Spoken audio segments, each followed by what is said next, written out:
Hey everyone, and welcome back to Year 4 Story Time. This is part 7 of Michael Morpurgo's The Pied Piper of Hamelin.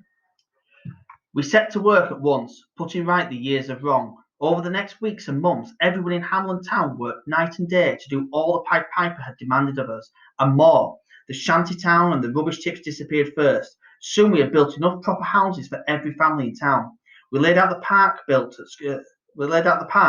school. No beggars walked the streets anymore, and the sick and old were lovingly cared for.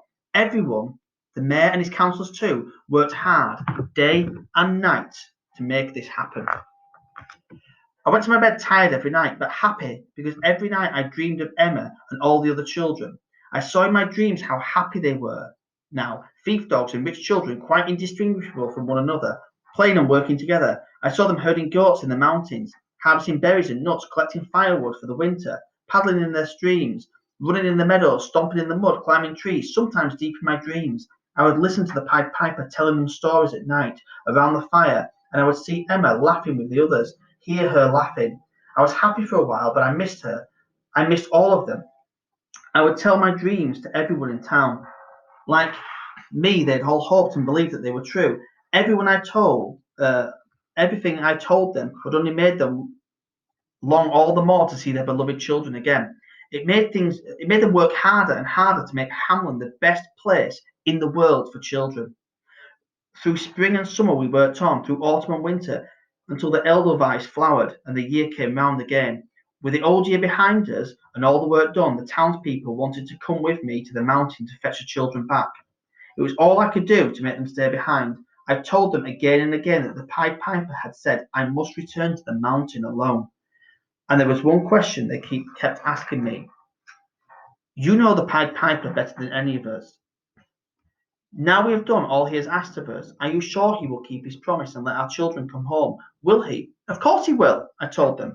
If there's one thing we know by now about the Pied Piper, it's that he keeps his promises. But despite everything I said to reassure them, to calm their fears, when dawn came on the last day, it was time for me to leave. I saw anxious faces all around. They insisted I take the strongest donkey from town for the journey. I think maybe they were a bit worried I might not make it in time, and of course, I was more than happy not to have to walk at all. So riding on the donkey with the Pied Piper's magic flute around my neck, I set out, and I watched from every window as I passed. I knew I carried with me the hopes and fears of every soul in Hamelin town. The donkey may have been strong, but he needed some encouragement when he got tired. A gentle tap from my crutch from time to time was enough to keep him going. Up the hills and down the valleys he plodded along the rushing river, through farmland and forest, all the while following the same track I'd walked the year before. We slept for a while under the stars that night. In the early morning, I found myself riding up the sheep track that wound around the mountain. At last, I came again to the place where the young spruce tree grew out of the ledge of rock. Just as before, I found a single Edelweiss flowering nearby. It was the right place. I wasted no time, got down from the donkey, took the magic flute with both hands, and with my heart full of hope blew gently. Nothing, not a sound came out. I wondered then for the first time whether or not the Pied Piper had been telling me the truth. We'd done all he'd asked of us, and still his magic flute was silent. My lips were dry, too dry. I licked my lips, took a deep breath, prayed and tried again.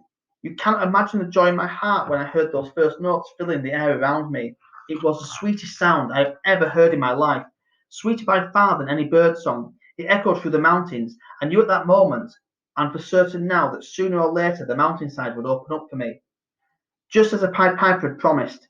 I didn't have to wait long. Sure enough, and with a great grinding and groaning, the rock face in front of me began to open up, and out there came. Emma was first. See you later. Bye.